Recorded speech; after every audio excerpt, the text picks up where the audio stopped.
Hello everyone, welcome to career want. इस video में हम देखेंगे उत्तर प्रदेश सब इंस्पेक्टर की बहाली से संबंधित महत्वपूर्ण जानकारियाँ जो आपको फॉर्म भरने से पहले आप सभी की जरूरत पड़ेगी। जहां फॉर्म भरने से पहले क्या क्या महत्वपूर्ण जानकारियाँ उसको हम इस वीडियो में डिस्कस करेंगे। सो चलिए देखते हैं। सबसे पहले हम देखते हैं पे स्केल क्या है। देखिए, पे स्केल 9300 से 34,800 है और ग्रेड पे क्या है 4200 ग्रेड पे है। ग्रेड पे क्या है 4200 है। उसके अलावा देखिए वैकेंसी कितनी है 9027, 484, 23, अर्थात कुल 9534, मतलब टोटल 9534 वैकेंसी है। अब हम इसको देखेंगे जो 9534 वैकेंसी किन किन चीज़ों का है। देखिए सबसे पहले मैं यहाँ पर बता दूं आपको। देखिए उप निरीक्षक नागरिक पुलिस के पदों का श्रेणीवार विवरण। देखिए जनरल के लिए 3613, ईडब्ल्यूएस के लिए 902, अत्यंत पिछड़ा वर्ग के लिए 3427 और अनुसूचित जाति के लिए 1895, अनुसूचित जनजाति के लिए 180, मतलब टोटल 9027 पोस्ट। यानी सब इंस्पेक्टर के पुलिस उप निरीक्षक नागरिक पुलिस का वैकेंसी कितनी है 9027 है। उसके अलावा देखिए यहाँ पे प्लाटून कमांडर यानी पीएसी, आप पीएसी के नाम से कहीं जानते होंगे। प्लाटून कमांडर की वैकेंसी कितनी है 484, 9027 और 484। उसके अलावा देखिए अग्निशमन द्वितीय अधिकारी, उसमें कितने हैं 23 है। इस तरह से सारे आपकी वैकेंसी पूरी हो गई। उसके अलावा से मैं आपको अब और बता दूं यहाँ कि फॉर्म कब से कब तक भरा जाएगा। देखिए फॉर्म भरने की तिथि कब 1 अप्रैल से शुरू होगा, 1 अप्रैल 2021 से शुरू होगा और 30 अप्रैल 2021 तक चलेगा। यानी अप्रैल में वैकेंसी मतलब फॉर्म भरा जाएगा। कब भरा जाएगा अप्रैल में 12 बजे रात तक, 30 अप्रैल 2021 तक, तो 2021 तक 12 बजे रात तक भरा जाएगा फॉर्म। इसके अलावा आप आवेदन फी कितनी है 400 रुपये आवेदन शुल्क। कितनी फी है 400 रुपया आवेदन शुल्क है। देखिए उसके अलावा शैक्षिक अर्हता मतलब योग्यता क्या है। देखिए उप निरीक्षक नागरिक पुलिस एवं प्लाटून कमांडर पीएससी पद के लिए भारत में विधि द्वारा स्थापित किसी विश्वविद्यालय से स्नातक उपाधि या सरकार द्वारा उसके समकक्ष कोई मान्यता प्राप्त अर्हता, मतलब ग्रेजुएशन या उसके इक्वल कोई और सरकार द्वारा मान्यता प्राप्त अर्हता होनी चाहिए आपके पास। मतलब सीधा आपको बता दूं ये ग्रेजुएशन आपको होना चाहिए, मतलब आप ग्रेजुएट हो तभी इस फॉर्म को अप्लाई कर सकते हैं। इसके अलावा अग्निशमन द्वितीय अधिकारी पद के लिए देखिए भारत में विधि द्वारा स्थापित किसी विश्वविद्यालय से विज्ञान में स्नातक उपाधि या सरकार द्वारा उसके समकक्ष मान्यता प्राप्त को ही अर्हता। सेम वैसे ही, लेकिन उसमें विज्ञान कंपलसरी कर दिया है। उसके अलावा देखिए आवेदन करने की अंतिम तिथि तक अभ्यर्थी को अपेक्षित शैक्षिक अर्हता अवश्य धारित करनी चाहिए। मतलब 30 अप्रैल तक आपकी डिग्री होनी चाहिए, मतलब डिग्री आ जानी चाहिए, रिजल्ट आ जाना चाहिए, डिग्री आपको हासिल हो जानी चाहिए। तथा उसकी अंक तालिका अथवा प्रमाण पत्र उसके पास उपलब्ध होने चाहिए। वो दोनों सारी चीजें आ जानी चाहिए, रिजल्ट आने से सारी चीजें आपके पास होनी चाहिए। अपेक्षित शैक्षिक अर्हता है तो परीक्षा में सम्मिलित हुए अथवा सम्मिलित होने वाले अभ्यर्थी पात्र नहीं होंगे। उसके अलावा देखिए यहाँ पे आवेदन पत्र में प्रदर्शित शैक्षिक अर्हता की यथार्थता, शुद्धता और समकक्षता को सिद्ध करने के लिए अभिलेखीय साक्ष्य प्रस्तुत करने का दायित्व अभ्यर्थी का होगा। इस संबंध में बोर्ड का निर्णय अंतिम होगा। उसके अलावा देखिए अधिमानी अर्हता है। अधिमानी अर्हता के कोई अंक नहीं, अधिमानी अर्हता एक्स्ट्रा क्वालिफाइंग देखिए, बल्कि 2 या 2 से अधिक अभ्यर्थियों के बराबर अंक प्राप्त करने की दशा में अधिमानी अर्हता के अभ्यर्थियों को परस्पर 4.4 के अधीन वरीयता प्रदान की। मतलब अगर आपके पास अधिमानी अर्हता है और 2 आपके और एक और कंपटीटर कोई भी हो आप, तो उसका और आपका दोनों का नंबर सेम आता है, तो अगर उसके पास अधिमानी अर्हता है तो उसको वरीयता दी जाएगी। अधिमानी अर्हता में किस चीज को काउंट किया जाएगा। देखिए DOEAC से, या मतलब वो जो वही नाइलेट सोसाइटी से कंप्यूटर में ओ स्तर का प्रमाण पत्र प्राप्त हो, वो लेवल का प्रमाण पत्र होना चाहिए नाइलेट से। ठीक है। उसके अलावा प्रादेशिक सेना में न्यूनतम 2 वर्ष की अवधि तक सेवा की हो, या राष्ट्रीय कैडेट कोर एनसीसी बी प्रमाण पत्र प्राप्त किया हो।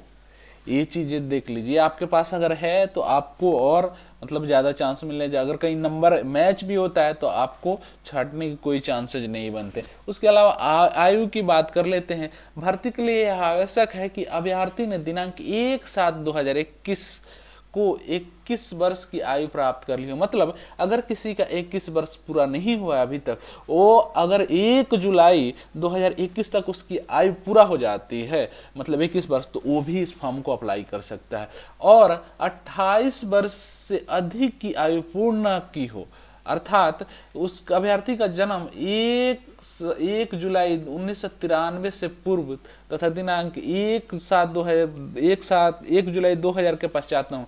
मतलब देखिए कट ऑफ डेट क्या है, 1 जुलाई 1993 और 1 जुलाई 2000 के बीच में आपका जन्म होना चाहिए।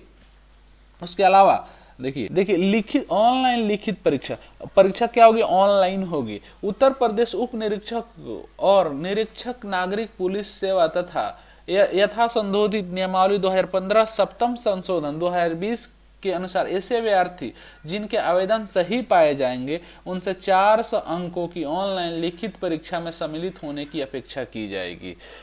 इस ऑनलाइन लिखित परीक्षा में वस्तुनिष्ठ प्रकार का 4 अलग अलग निम्नलिखित विषयों का एक प्रश्न प्राप्त होगा। देखो प्रश्न पत्र होगा। देखिए उसमें क्या है, आपको ऑनलाइन परीक्षा होगा जिसमें 400 का नंबर का प्रश्न पूछा जाएगा।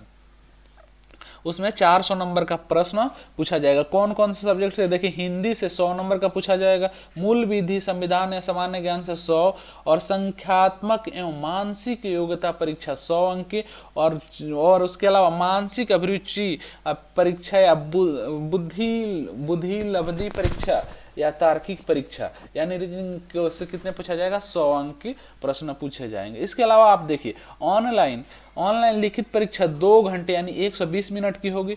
अभ्यर्थियों की संख्या के अनुसार ऑनलाइन लिखित परीक्षाएं एक ही तिथि को एक से अधिक पालियों में अथवा एक से अधिक तिथियों में विभिन्न पालियों में आयोजित कराई जाएगी। प्रत्येक पालियों के प्रश्न पत्र अलग अलग होंगे। ऑनलाइन लिखित परीक्षा एक से अधिक तिथियों या एक से अधिक पालियों में आयोजित किए जाने पर अभ्यर्थियों को प्राप्तांकों का प्रसामनीकरण किया जाएगा, मतलब नॉर्मलाइजेशन किया जाएगा। नॉर्मलाइजेशन में इक्वी परसेंटाइल मेथड लागू किया जाएगा। मतलब अगर आपका किसी भी शिफ्ट में है तो आपको डरने की कोई जरूरत नहीं है, उसमें नॉर्मलाइजेशन किया जाएगा और उसमें इक्वी परसेंटाइल मेथड लागू किया जाएगा। इसके अलावा देखिए सबसे महत्वपूर्ण बात, इस वीडियो का सबसे महत्वपूर्ण बात, सेवा नियमावली में 7वें संशोधन के अनुसार ऑनलाइन लिखित परीक्षा के प्रत्येक विषय में देखिए 35% अंक और कुल 50% अंक प्राप्त करने में विफल रहने वाले अभ्यर्थी भर्ती के लिए पात्र नहीं होंगे। मतलब अगर आपका प्रत्येक सब्जेक्ट में 35% अंक नहीं प्राप्त होता है, जैसे हिंदी में 100 नंबर का है तो 35 नंबर नहीं लाते, जितने भी सारे मतलब विषय से पूछे जा रहे प्रश्न 400 से 35 नंबर नहीं लाते हैं तो आप फेल हो जाएंगे। अब मतलब आपको आगे की परीक्षा में नहीं जाने का मौका दिया जाएगा। इसके अलावा 35% लाने से, तो इस तरह से 35 मतलब 4 बार किए तो हमारा 140 नंबर आए, लेकिन 140 आने पर भी पास नहीं होगा। देखिए यहाँ पर क्या लिखा है, कुल 50% अंक प्राप्त करने में विफल, मतलब 140 तो ला दिए, सब में पास हो गए, लेकिन उससे भी नहीं काम चलेगा। 140 से नहीं, सब में 35% तो लाना ही है, लेकिन 200 प्लस लाना है, मतलब मिनिमम आपको 200 नंबर लाना है 400 में, मिनिमम आपको 200 नंबर लाना है 400 में। 35 अब आपके मन में डाउट होगा जब भैया 35% का क्या मतलब है जब यहाँ 200 नंबर बोल दिया। जी बिल्कुल है। देखिए आपका अगर मैथ में 90 आ रहा है, चाहे रीजनिंग में मान लीजिए 90 आ रहा है और बाकी एक और सब्जेक्ट में 80 आ गया तो कितना हो गया, 170 होगा, 170 होगा, बाकी 2 में 35 आए तो आप पास हो जाएंगे, कोई दिक्कत नहीं है। इसका मतलब ये है, मतलब आप 200 भी लाते हैं, अगर एक एक में 90, एक में 80 और एक में 35 लाते हैं और एक में 25 ला देते हैं तो 200 से ज्यादा भी है फिर भी आप पास नहीं होंगे, क्योंकि एक में 35 नंबर नहीं लाए हैं आप। इसलिए इस बात को समझ लीजिए कि सारे सब्जेक्ट को आपको बराबर फोकस करना पड़ेगा। उपरोक्त परिस्थितियों के अधीन जहां कहीं इस नियम के संबंध शब्द अंक आया हो उसका तात्पर्य प्रसामनायीकृत अंक होगा। मतलब जहां कहीं भी नाम आएगा उसमें नॉर्मलाइजेशन वाले मार्क्स को काउंट किया जाएगा। वही चीज है, कुल 50% नहीं होंगे। देखिए यहाँ पर सीधा सीधा उसने लिख दिया है, प्रत्येक विषय में मूल प्राप्तांकों का प्रसामनीकरण करने के पश्चात जिन अभ्यर्थियों के प्रसामनीकृत प्राप्तांक प्रश्न पत्र के प्रत्येक विषय में 35% तथा चारों विषय में 50% नहीं होंगे, वे अभ्यर्थी चयन प्रक्रिया के अगले चरण में प्रतिभागी करने हेतु हर पात्र नहीं होंगे। वही बोला, जो अगर 35% ला भी रहा है और 50% नहीं ला रहे, वो अगले प्रक्रिया के लिए वो चयन का पात्र नहीं होंगे। इस बात को ध्यान दीजिएगा। उसके अलावा देखिए, ऑनलाइन लिखित परीक्षा का पाठ्यक्रम परिशिष्ट 1 पर है। ऑनलाइन लिखित परीक्षा के उपरांत बोर्ड द्वारा आमंत्रित किए जाने अभ्यर्थी अपनी आपत्ति वही जो ऑब्जेक्शन डालते हैं वही डाल सकते। अब देखिए मैं आपको ऊंचाई, वो यहाँ पे फिजिकल के बारे में, पुरुषों हेतु ऊंचाई कितनी है 168 सेंटीमीटर, सामान्य अन्य पिछड़ा वर्ग अनुसूचित जाति अभ्यर्थियों के लिए, अनुसूचित जनजाति के लिए 160 सेंटीमीटर, सीना सबके लिए कितना है अनुसूचित जनजाति को छोड़कर 79 सेंटीमीटर और अनुसूचित जनजाति के लिए 77 सेंटीमीटर, और फुराए जाने पर इसका अनुसूचित जनजाति का 82 और बाकी और सभी के लिए 84 सेंटीमीटर। मतलब आपको 5 सेंटीमीटर फुलाना है। देखिए यहाँ पर लिख भी दिया है, न्यूनतम 5 सेंटीमीटर सीने का फुलाव अनिवार्य है। उसके अलावा महिला के लिए देखिए, महिला के लिए हाइट 152 सेंटीमीटर और अनुसूचित जनजाति महिला के लिए 147 सेंटीमीटर। महिला अभ्यर्थियों का न्यूनतम वजन कितना होगा 40 किलोग्राम होना चाहिए। उसके अलावा देखिए शारीरिक दक्षता परीक्षा। देखिए शारीरिक दक्षता परीक्षा में मैं आपको बता दूं, अभिलेखों की समीक्षा के मानक देखिए यहाँ पर पुरुष अभ्यर्थियों को 4.8 किमी की दौड़ 28 मिनट में, 4.8 किमी की दौड़ 28 मिनट में, और महिला अभ्यर्थियों को 2.4 किमी की दौड़ 16 मिनट में करनी पड़ेगी भाई। उसके अलावा देखिए टिप्पणी, देखिए यहाँ पर टिप्पणी है, लिखित परीक्षा अभिलेखों की समीक्षा एवं शारीरिक मानक परीक्षा तथा शारीरिक दक्षता परीक्षा की तिथि एवं समय सूचना यथासंभव सूचित किया जाएगा। देखिए ये वेबसाइट पे, इसी वेबसाइट पे आएगा uppbpb.gov.in वेबसाइट पे आपको उपलब्ध होगा कोई भी सूचना, प्रवेश पत्र वगैरह सारी चीजें। देखिए अब ऑनलाइन आवेदन की प्रक्रिया कैसे भरना है। आवेदन करने हेतु ऑनलाइन आवेदन पद्धति लागू, मतलब आपको ऑनलाइन भरना है। ऑनलाइन आवेदन के समय अभ्यर्थी अपनी अर्हता संबंधित समस्त प्रमाण पत्र अंक तालिका की स्कैन कॉपी अपलोड या अटैच करेंगे तथा सही प्रमाण पत्र संख्या, अनुक्रमांक तथा प्राप्तांक आदि का विवरण भरना आवश्यक होगा। मतलब जो भी डिटेल भरेंगे आपको उसको सही भरना है। आवेदन पत्र, ऑनलाइन आवेदन पत्र भरने की प्रक्रिया निम्न, देखिए बोर्ड की वेबसाइट इस पे जाना है आपको। उसके अलावा आवेदन को भरे जाने हेतु वेबसाइट पर दिए गए विस्तृत निर्देशों की भली भांति समझ ले और तदनुसार आवेदन करें। बोर्ड की वेबसाइट पर ऑनलाइन विज्ञापन के प्रमुख कैंडिडेट्स रजिस्ट्रेशन को क्लिक करने के बाद आवेदन का एक प्रारूप स्क्रीन पर प्रदर्शित होगा जिसमें अभ्यर्थी वांछित सूचनाएं भरेंगे। उसके अलावा ऑनलाइन आवेदन करने का कार्य निम्नांकित 3 चरणों में किया जाएगा। प्रथम चरण में पंजीकरण होगा, द्वितीय चरण में शैक्षिक या अधिमानी अर्हता संबंधी जानकारी भरना पड़ेगा, और तृतीय चरण में तीसरे लास्ट चरण में शुल्क का भुगतान, मतलब सारी चीजों करने के बाद से शुल्क का भुगतान, उस शुल्क का भुगतान आप किसी तरह से e challan, internet bank, credit card, debit card या यूपीआई के माध्यम से किसी तरह से भी कर सकते हैं। इसके अलावा देखिए मैं फोटो के बारे में, अभ्यर्थी अपनी रंगीन फोटो या हस्ताक्षर आवेदन में उल्लिखित निर्धारित आकार में ही स्कैन करें।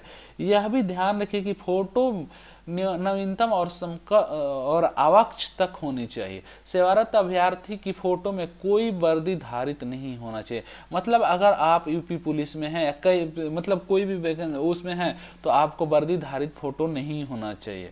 अब उसके अलावा फोटो में चेहरे की साफ छवि दिखनी चाहिए, वो सारी चीजें 6 महीने का बेहतर लिया हो, कंधे को साफ दिखना चाहिए, हल्के सफेद या हल्के ग्रे रंग की सादी पृष्ठभूमि आवश्यक है। ठुड्डी से शिखर साफ तक दिखता हो तथा लगभग 70% भाग आच्छादित करता हो।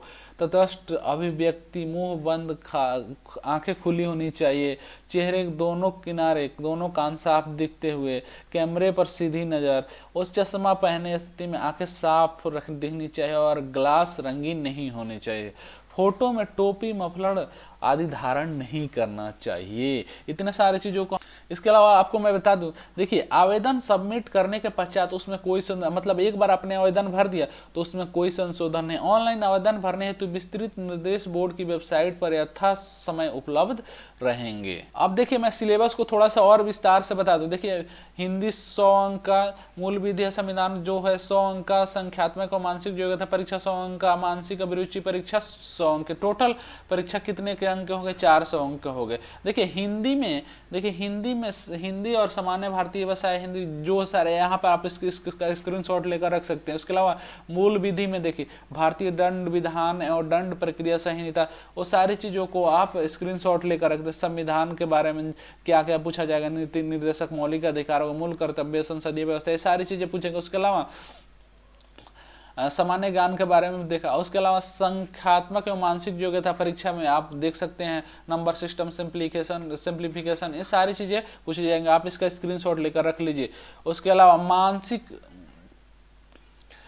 देखिए मानसिक योग्यता परीक्षा, देखिए मानसिक अभिरुचि परीक्षा में आप एप्टीट्यूड टुवर्ड्स द फॉलोइंग, ये सारी चीजें देखिए यहाँ पर पूछा जाएगा। इन सभी चीजों का स्क्रीनशॉट लेकर आप एक एक टॉपिक को अच्छे से तैयार कीजिए ताकि सभी चीज़ों की जरूरत, क्योंकि अभी बहुत टाइम है आपको परीक्षा में, लेकिन अभी से तैयार करना बिल्कुल जरूरी है। सो फ्रेंड्स, अगर आपको वीडियो अच्छा लगा तो प्लीज़ वीडियो को लाइक करें और शेयर करो। अगर आपने अभी तक हमारे चैनल को सब्सक्राइब नहीं किया तो सर आप सब्सक्राइब करें। इसके अलावा आप हमारे टेलीग्राम चैनल को ज्वाइन कीजिए, जिसका लिंक वीडियो के डिस्क्रिप्शन में दे रखा है। वहाँ से आप जाकर ज्वाइन कर सकते हैं इसका PDF के लिए और अन्य भी सारी बुक्स की PDF के लिए आप हमारे टेलीग्राम चैनल को जो। So friends, thank you for watching, all the best of luck.